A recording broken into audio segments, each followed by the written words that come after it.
What's up, everybody? Happy Sunday. This is Pink Manorex Sunday for y'all. This video is all about my student life here at Harvard, as I've talked plenty about my athletics and everything else in my life. So I just wanted to give you guys a rundown of what it's like to be a student at Harvard. First question. I am a sophomore here, so it's my second year. I'm majoring in psychology, which I decided just like 2 weeks ago. I chose it mainly because it's what I'm most interested in. I bounced around throwing around pre-med as an idea, biology. Pre-med actually isn't a major, just so you know, but pre-med track. Biology, English, evolutionary bio, human evolutionary bio. Spanish was in there for a while, and comparative literature, but I ended up choosing psych because I really enjoy it. It's one of the things I'm really interested in. I think also the major that I chose, there's 3 psych paths that you can do at Harvard. The first is just a general psych track. The next track is called cognitive neuroscience and evolutionary psychology, or the life science track, which is the one I chose. And that one you can take a lot of other sciences, and it also counts for this concentration, this major. And that's, I think, why I like it the best, is because I can do there's a lot of flexibility within the sciences that I can take to fulfill all the requirements. The last one is mind-brain behavior, and that's like a neurobio track, which I'm not going to do. Anyways, the course load isn't so bad this year. I think last year my work was a bit more heavy because I took a lot of big intro classes and there was a lot of tests and reading. But this year I have a lot of essay and a lot of reading classes. So there's a lot of reading that I have to do, but it's not excessive, and it's not like I don't have any problem sets, and I actually don't have any finals this semester, which is kind of nice. But I do have a lot of reading. So I have to read probably like 3 to 4 short stories for one of my short story classes. That one actually isn't part of my major. That's part of a requirement I have to do for Harvard. And one of the classes I'm taking is called Animal Cognition, and that class has probably 5 to 8 academic research articles that are really dense, and we have to read them really carefully because in class we critique them, and that's pretty difficult because the reading is just a little sometimes boring, but also just heavy and wordy, and sometimes the papers are really bad because the point is that we're critiquing them, and then when they're really bad they're even harder to read. But the class is really interesting, and I really like the professor. And then I'm taking a stats class because I have to take stats for psychology, and that has very little work, and it's fine.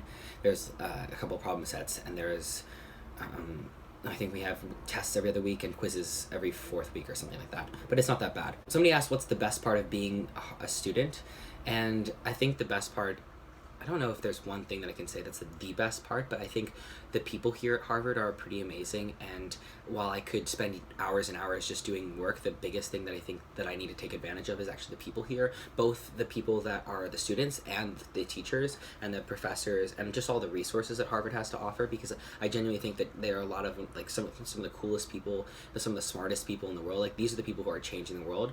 And we've got people already changing the world, and those are the professors, and then we've got people who I think are going to change the world, and a lot of that is the student body. And I think if I didn't take advantage of that, what would be the point of coming here? So while I think the schoolwork is important, and I definitely focus on that at times, I think it's much more important to focus on people and relationships, and so that's definitely a huge priority of mine here, and that's definitely what I would say would be the best part of being a student here at Harvard. How did I pick Harvard? Was it my first choice, and how was my first kind of couple experiences here? Harvard was initially one of my first choices, but I was looking at mainly Ivy Leagues because I wanted a school that was high in academic caliber, and I also wanted one that I could swim at, and that was pretty fast. And at this point I was looking at colleges as a female athlete, and I was getting recruited to swim, and the colleges that I started getting recruited by were Harvard, Yale, Columbia, Princeton, and Dartmouth, and those are the ones that I was looking at. And I really I think I leaned a lot towards Harvard and Columbia because I love cities, and I visited all 5 of those in the end of my junior year, and I really enjoyed Harvard and Columbia specifically just because the cities were great. I ended up taking recruiting trips to Harvard, or I ended up getting offered recruiting trips to 4 of those. I decided not to do Dartmouth just because Dartmouth was it's just too remote, and I wasn't into that. And when I went on my Harvard recruiting trip, which was my first one, I fell in love with the campus, I fell in love with the team. At that time, it was the women's team, but the women's team was amazing, and it was the first place I felt like I truly could belong, and I had such a great time, and I think I got a taste of what it was like to be myself in a new setting. And I think it's complicated because I still hadn't come out as trans at that point, and I didn't really know, I hadn't figured that out about myself yet, but I still felt like I could find belonging here, and that was really what made me come here. Is I felt like even without, because I remember asking myself, because I went every college, I asked myself, could I be here and not swim? If I quit swimming, would I still like it here? And I remember at Harvard just being I could love it here no matter what. So that's what drew me to here. It was my first choice, and when I got offered a spot to swim here, I took it immediately. And yeah, so the rest is history, right? On a scale, this is an interesting question. On a scale of 1 to 10, how much do you like the Harvard Bookstore? I haven't actually been that many times because most of my classes have online textbooks, but I mean, it's nice. There's nothing I can say bad about it. So I'd say it's probably like a 5 because I'm pretty like neutral to it. It's nice. I should actually probably do homework in there sometimes, but anyways. Your classmates and professors know about my Instagram account?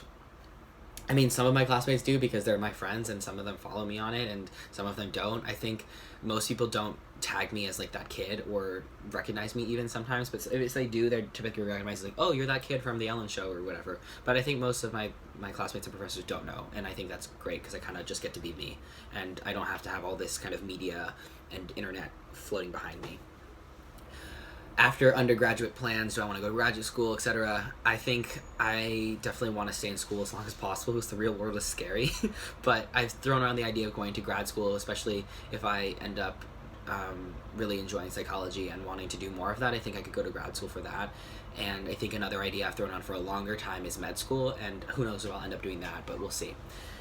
What did my Harvard application conclude? So a lot of people ask me, like, how did you get into Harvard? Like, what do I have to do to get into Harvard? And honestly, the biggest thing that I found about the people here is, yes, everybody's pretty, like, generally smart. Their grades are generally good, and across the board, people are intellectual. But I think the thing that distinguishes Harvard students from a lot of other places is that most Harvard students have something they're intently passionate about. And it can be something like lizards. Like, I have a friend here who's like really into lizards and herpetology, and he's probably going to be a herpetologist. Like, I have friends who are like really good at viola, and I mean, everybody on the swim team is good at swimming. Like, everybody has a passion, and I really mean it in passion. Like, not just something they're good at, they're passionate about. And I think that distinguishes a lot of the students here. And I think if you're going to if you want to come to Harvard, like, you need to develop a passion. Do something that you love. Do something that, and you're really only going to be excellent at something that if you love it. And you can read Angela Duckworth's book on grit if you want to go more into that, but there's a whole psychology thing behind that. So my Harvard application included obviously my grades and all that thing, but the Harvard application itself only had one extra supplement, I think. And I actually don't remember what I wrote the supplement about, but my application essay, like my common app application essay, was about breaking my back. And I wrote, because I broke my back in the summer of 2012 before my junior year, and it was one of the most horrific experiences of my life because I had to stop swimming and I didn't know how else to handle myself. But I ended up coming back from that injury and swimming faster than I'd ever swum before. And the way I kind of wrote the essay was talking about how the injury was probably the best thing that ever happened to me because it made me think about myself, it made me recalibrate, and I started swimming just because I love it. And that's actually been something that's been life-saving to me now, because I still have to swim just because I love it and not because I'm trying to attain some kind of goal. And I think that's been a great kind of philosophy that I've learned from breaking my back.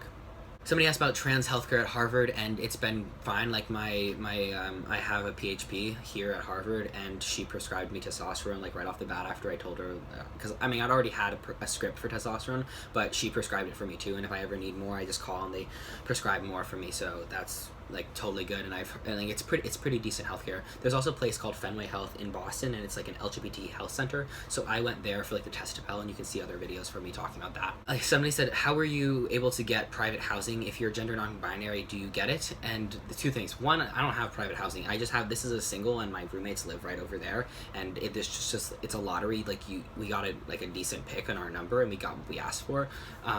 But I don't have private housing, and if you're gender non-binary, you can ask for a single, and you can definitely put that in your thing. And I think Harvard, depending on the house, because we have 12 different houses and every house is run by a house master and they do things differently, but each house, I'm pretty sure most people are very accepting, and they try to do what you want, and they try to get, because ultimately, like, if the house master doesn't give the kind of housing that works for you, they're the ones you're going to go to complain to. So they're not trying to make it bad, they're trying to accommodate everybody.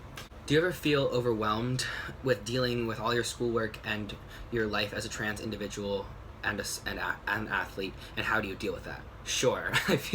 I mean, that's a great question. I feel incredibly overwhelmed, actually, a lot, especially recently. I've been having some bad days, and last week I actually didn't end up making a video because I was having a bad day, and I just didn't feel like I was able to kind of put it together a coherent video. And yeah, so for sure I have overwhelmed days, and this past week has been overwhelming. The week before that was really overwhelming.